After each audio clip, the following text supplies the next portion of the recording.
Opposite means जो अलग अलग नेचर के हो। हाँ, तो अलग अलग नेचर के लोग मीन जैसे कि एक हो गया कि एक बहुत ज़्यादा एक्टिव है और एक थोड़ा सा स्लो है, शाय है। एक बहुत ज़्यादा मीन्स एक्सट्रोवर्ट है, तो एक इंट्रोवर्ट है। अच्छा। ठीक है, तो वो इंट्रोवर्ट कैसे होंगे? इंट्रोवर्ट आप मतलब क्या करेंगे, हर चीज़ मतलब अपने में ही करेंगे, अपने में शांत रहेंगे। कुछ अगर अच्छा भी करते हैं तो तारीफ़ें बटोरने के लिए मतलब सबको बोलते नहीं फिरेंगे। ठीक है, जबकि एक एक्सट्रोवर्ट कुछ भी थोड़ा सा भी अगर कुछ उनसे अच्छा हो जाए तो वो तारीफ़ बटोरने के लिए मतलब उसका प्रचार करने में लग जाते हैं। तो ये दोनों का जब अट्रैक्शन होता है तो उसे हम कहते हैं कि अपोजिट अट्रैक्ट्स। हाँ, अच्छा। अपोजिट के बीच में अट्रैक्शन हो जाना। तो अब इसमें क्या है कि ये बहुत जन बिलीव करते हैं, बहुत जन नहीं भी बिलीव करते हैं कि ऐसा कैसे पॉसिबल हो रहा है कि जब दोनों की मेंटालिटी मैच ही नहीं करती तो कैसे हम इसमें इन्वॉल्व कोई हो पाएगा। हाँ हाँ। तो इसमें जो फर्स्ट इसमें जो सीन होता है कि एक ना कोई कॉमन पॉइंट ऑफ इंटरेस्ट होता है। ठीक है, एक कॉमन पॉइंट ऑफ इंटरेस्ट होता है मीन्स जैसे कि कोई इमोशन हो सकता है या कोई काम भी हो सकता है, तो वर्क। ठीक है, तो वो जगह में वो लोगों का थॉट प्रोसेस सेम हो जाना। ओके। ठीक है, जैसे कि किसी ने किसी को बहुत ही गंदा सा ब्रेकअप किसी ने एक्सपीरियंस किया है और सेम चीज़ जो किसी लड़की ने और सेम चीज़ किसी लड़की ने भी किया है एक्सपीरियंस। तो वो कॉमन एक दोनों का दिल टूटना है, या ऐसा हो जाना कि दोनों को किसी चीज़ का पैशन है। हो सकता है कि जो इंट्रोवर्ट है उसको बाइक चलाने का पैशन हो। ठीक है, और जो एक्सट्रोवर्ट है उसको भी बाइक चलाने का बहुत पैशन हो, बाइक में दूर दूर लॉन्ग राइड पे जाना। ठीक वहाँ है, पे जाके इंटरेस्ट मिल नया जाता नया है। नया नया जगह एक्सप्लोर करना, ये कॉमन पॉइंट उनका पॉइंट ऑफ इंटरेस्ट। ठीक है, तो ये कॉमन पॉइंट ऑफ इंटरेस्ट का प्रायोरिटी इतना ज़्यादा होता है दोनों में कि बाकी जो उनमें जो अनकॉमन है, अलग है, वो मायने ही नहीं रखता है।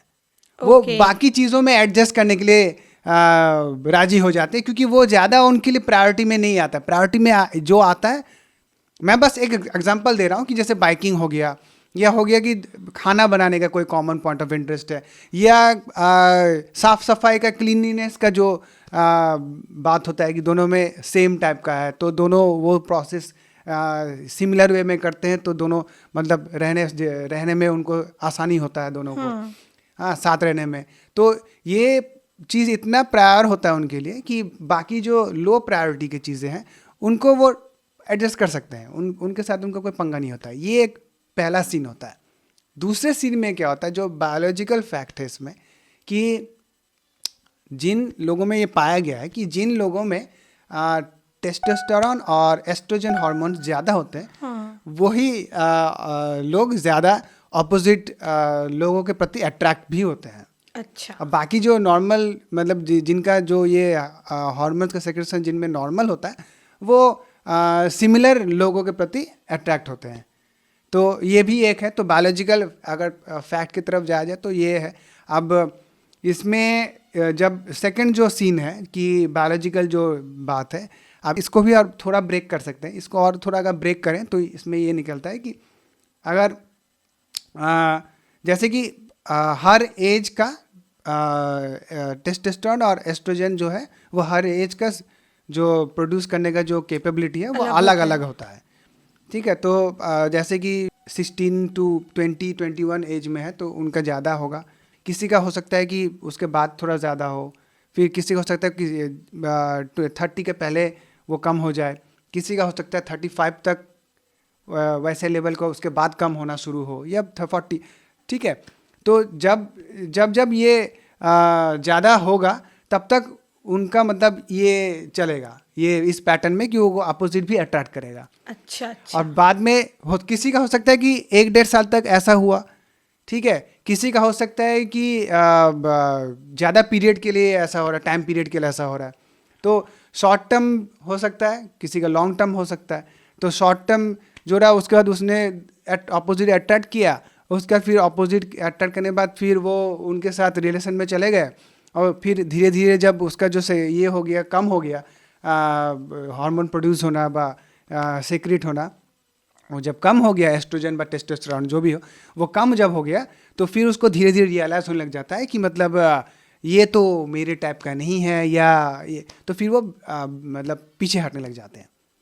अच्छा। ठीक है, अब जब वो पीछे हटने लग जाते हैं तो फिर एक कोई बंदा अगर पीछे हटने लग जाता है तो फिर दूसरे को तो दिक्कत होता ही है। मतलब ये लड़के भी हो सकता है, लड़की भी, लड़की भी, कोई भी हो सकता है, realization किसी कर में भी, सकता है। हाँ कोई किसी में भी ये हो सकता है। तो फिर वो वही अपोजिट अट्रैक्ट का जो कॉन्सेप्ट है वो किसी हद तक सही है।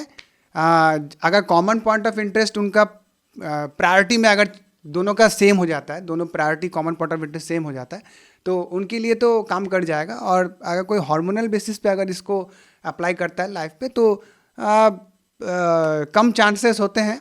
ज़्यादातर ही इसमें थोड़ा सा इसमें दिक्कत ही हो जाता है। और फिर बहुत बार ऐसा भी होता है कि जो हम अभी डिस्कस कर रहे थे कि जिसमें मतलब गलत इंसान के लिए प्यार में जो पड़ जाने का जो केस है, हाँ। उसमें भी बहुत हद तक ये वाला चीज़ काम करता है कि मतलब जो अपोजिट अट्रैक्ट्स का मतलब बहुत सारे ऐसे भी लड़के होते हैं या ऐसी भी लड़कियां होती हैं खुद के एकदम अपोजिट वाले इंसान के प्यार में पड़ जाती हैं। ठीक है, तो जैसे कोई शो ऑफ बहुत अच्छा कर पाता है, तो कोई स्टाइल बहुत अच्छा कर पाता है, या कोई डांस बहुत अच्छा कर पाता है, तो इनके लिए इनके मन में फीलिंग्स जाग जाती हैं खुद। लेकिन बहुत मतलब ये टाइप की शांत स्वभाव वाली होती है या शांत स्वभाव वाला होता है, लेकिन ये एक एक्टिव चंचल पर्सनालिटी को पसंद करने लग जाते हैं। लेकिन बाद में जाकर फिर प्रॉब्लम्स क्रिएट हो सकती हैं। तो फिर जब कभी कभी जब धोखा भी हो जाता है इसमें, तो फिर जाके उनको ऐसा लगने लग जाता है कि मतलब मीन्स क्यों हम ऐसे गलत पर्सनालिटी के प्यार में पड़ गए, या क्यों ऐसा हमने प्यार इनके प्रति अपने मन में बना लिया।